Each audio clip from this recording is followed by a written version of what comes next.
오늘은 마음에 심겨진 씨앗이라고 하는 제목으로 우리 잠시 말씀 나누며 또 예배로 하나님 주신 은혜를 또 사모하기를 원합니다. 여러분, 씨앗을 볼수록 신기합니다. 여러분, 씨앗은 다 크기도 작고 색깔도 다양합니다.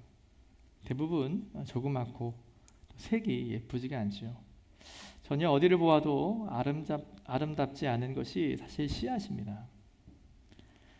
이 씨앗은 사실 누구에게 보이려고 창조된 존재가 아닌 것이 분명합니다.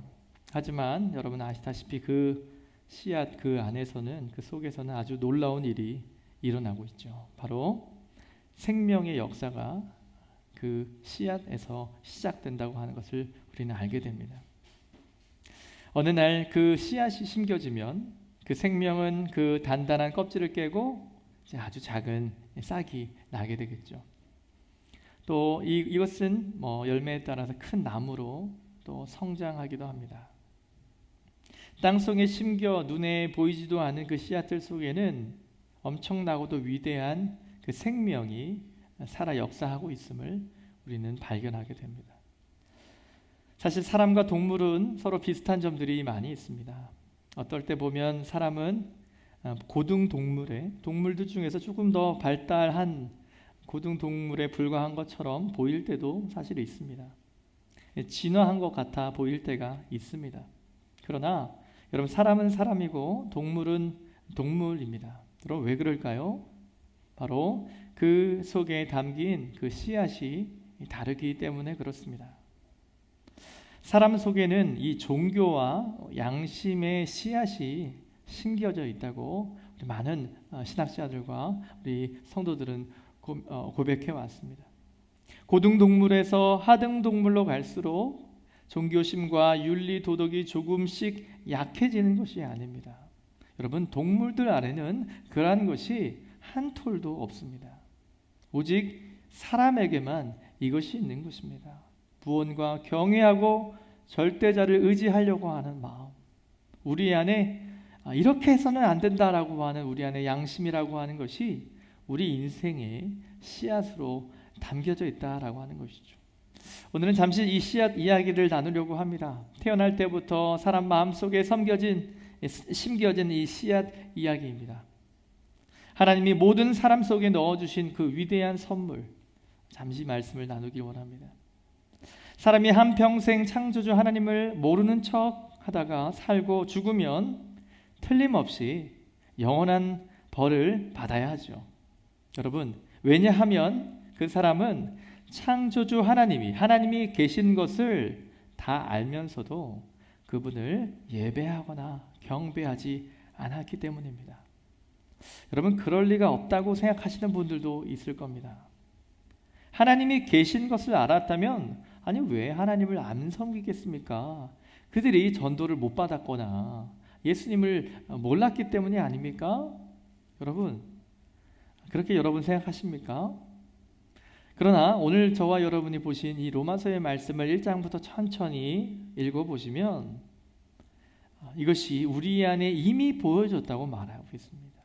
하나님이 우리 인생 가운데 놀라운 일들을 행하고 계시는데 그것이 다 눈에 보이고 느껴지는데도 불구하고 그분을 인정하거나 섬기지 않는다라고 하는 것이죠.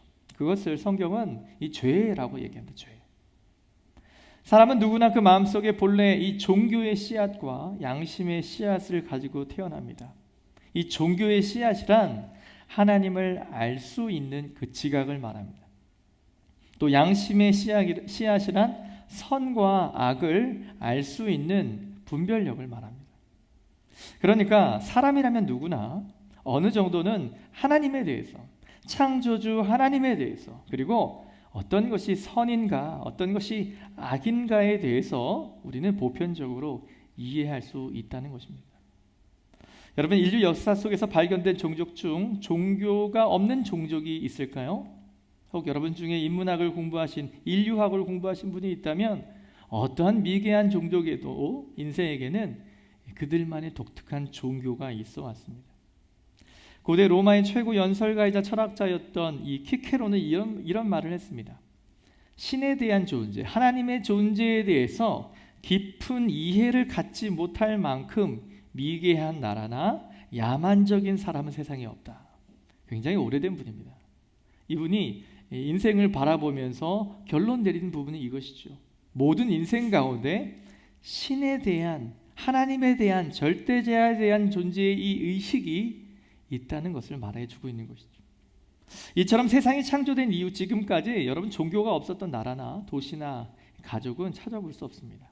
사람들 마음속에는 하나님과 선악에 대한 어떤 생각이 마치 씨앗처럼 우리 안에 심겨져 있는 것입니다.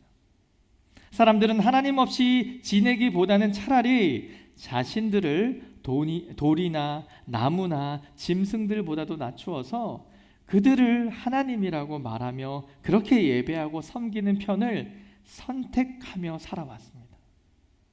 이 사실은 사람들 마음속에는 본래 이 종교라고 하는 이 씨앗이 우리 모두에게 심겨져 있다는 명확한 증거가 되고도 남습니다.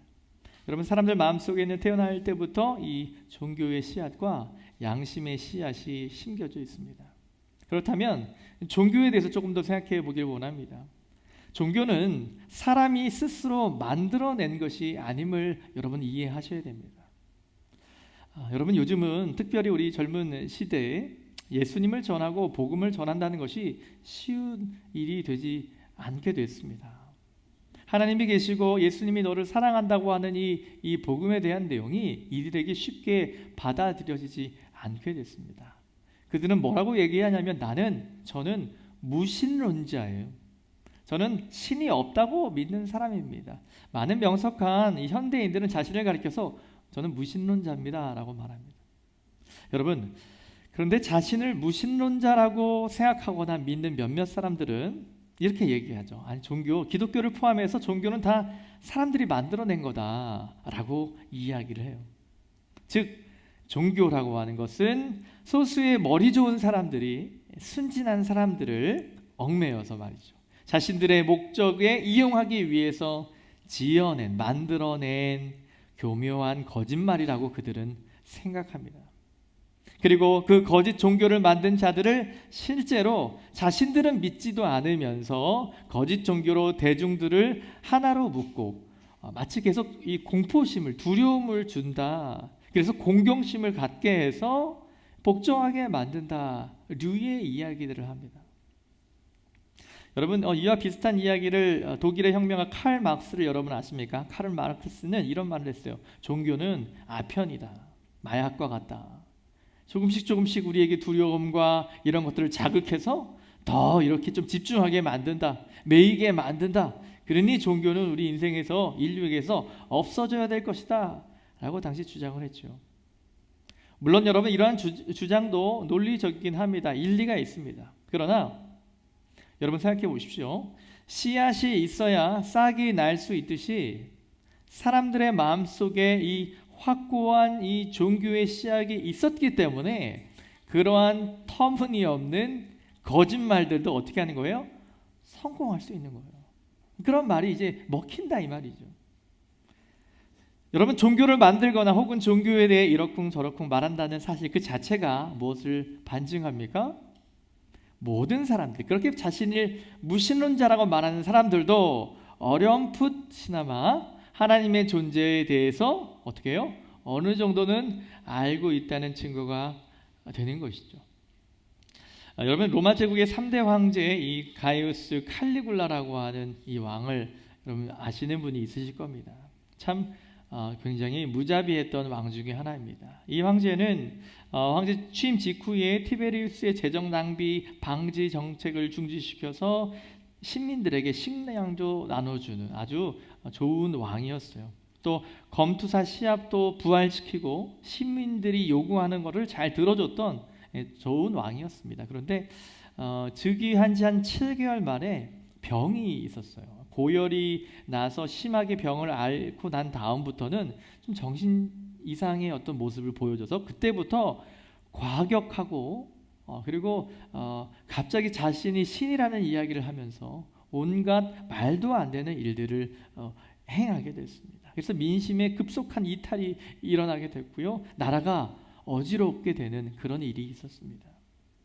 이 사람은요, 자신의 누이 두루실라를 신이라고 말하면서 이렇게 신격화하고 자신 마음대로 신을 만들어냈던 사람 중에 한 명이었습니다. 그런데 왜 이 말씀을 드리냐면, 이 사람은 그런데 이런 기록이 있었습니다. 천둥만 치면 이 왕은 벌벌 떨면서 무서워서 침대 밑으로 기어 들어갔다라고 하는 기록이 있습니다. 천하에 무서울 것이 없어서 그렇게 자신이 신이라고, 자신들 앞에 잘하는 사람들을 신이라고 말했던 그 사람이 천둥만 치면 무서워서 그렇게 기어갔다고 하는 것이죠. 여러분, 담대하게 하나님을 멸시하는 사람, 담대하게 하나님이 어딨냐라고 말하는 그 사람들일수록 나뭇잎 떨어지는 소리에도 놀라 도망한다고 하는 사실을 여러분 믿으십니까? 네, 제가 믿게끔 말씀을 드리겠습니다. 레위기 26장 36절을 제가 좀 읽어드리겠습니다. 너희 남은 자에게는 그 대적의 땅에서 내가 그들의 마음으로 약하게 하리니 그들은 바람에 불린 잎사귀 소리에도 놀라 도망하기를 칼을 피하여 도망하듯 할 것이요 쫓는 자가 없어도 엎드러질 것이라. 아멘. 무슨 얘기입니까? 여호와를 인정하지 않은 백성, 그 백성이 어떤 상황에 노출된다는 거예요? 아주 작은 아이들도 전혀 놀라지 않은 것들로 놀란다는 거죠. 왜 놀랄까요, 여러분? 자신의 마음 안에 들려오는 어떤 소리가 있지 않을까요? 양심이라고 하는 우리 안에 하나님께서 종교의 씨앗으로 심겨진 우리 하나님의 형상의 모습인 그것이 우리로 하여금 그 마음을 주는 것이 아니겠습니까? 물론 어떤 때는 전혀 하나님을 의식하지 않는 것처럼 평안해 보일 때도 있어요. 그러나 그런 경우 그들은 어떻게 하죠? 그러니 하나님을 좀 잊게끔 술을 찾는 겁니다. 자신이 탐닉할 수 있는 것들을 찾는 것이죠. 술에 취하거나 흥분한 채 잠든 사람처럼 잠시 양심의 불안에서 해방하려고 노력하게 삽니다. 하지만 금방 다시 하나님에 대한 이 희미한 지식 때문에 불안해하고 두려워한다는 것을 우리가 보게 됩니다. 여러분, 우리는 부정할 수 없어요. 저와 여러분의 마음 안에 우리는 이미 열매가 맺혀진 줄 믿습니다. 예수 그리스도로 말미암아 영원한 생명을 경험한 사람들이지만 예수를 알지 못하는 저 문 밖에 있는 많은 사람들, 그 마음 안에 심겨져 있는 그 씨앗이 아직도 자라지 않은 그 백성 가운데는 우리는 이 복음의 또 이 선교의 걸음을 걸어야 한다는 것이죠. 오늘 말씀을 정리하겠습니다. 그래서 결론은 이것입니다. 실제적인 무신론자는 여러분 이 땅에 없다는 것을 아셔야 돼요. 특별히 여러분 자녀들 가운데, 특별히 명석해 보이는 현대인 가운데 복음을 좀 전해야 되겠는데 이 녀석이 전혀 듣지를 않아요. 유식한 이야기들 막 하면서 종교는 그렇게 만들어낸 것이죠. 아버지 어머니 언제까지 그렇게 하실 거예요? 그래? 그러면 꼭 말씀해 주십시오. 우리 안에 이 씨앗이 있다고 말씀해 주셔야 합니다. 여러분, 이미 말씀드린 것처럼 어떤 신이 존재한다고 하는 믿음은 본래 모든 사람이 그것이 우리 안에 있다고 하는 것입니다. 이 믿음은 사람들의 뼛속까지 깊이 새겨져 있기 때문에 아무것도 그것을 지우거나 없앨 수 없습니다. 진정한 의미에서의 이 땅의 무신론자는 여러분 없습니다. 무신론자일수록 그들의 양심은 하나님의 복수의 칼에 무참히 공격당하고 벌레에 파먹히는 과일처럼 그들의 양심은 늘 고통을 느끼게 되어 있습니다. 그러므로 하나님에 대한 의식은 모든 사람들이 어머니 뱃속으로부터 배운 것임을 우리는 알게 됩니다. 그것을 최선을 다해 잊으려고 애쓸지라도 잊어버릴 수 없는 것이죠. 그러니 인생이 공허한 것이고, 그러니 인생이 허무한 것이고 외롭게 된 것입니다. 여러분, 하나님을 제대로 몰랐던 이 플라톤은 이런 말을 했습니다. 우리의 영혼의 최고의 행복은 바로 하나님을 닮는 것이다. 우리의 영혼이 하나님을 바로 알았을 때 비로소 철저히 하나님의 그 모양대로 우리는 변할 수 있다. 이런 말을 했습니다. 여러분, 하나님을 제대로 몰랐던 이 철학자도 무엇인가 어렴풋이 깨닫고 이런 말을 남겨줬어요. 여러분, 그렇습니다.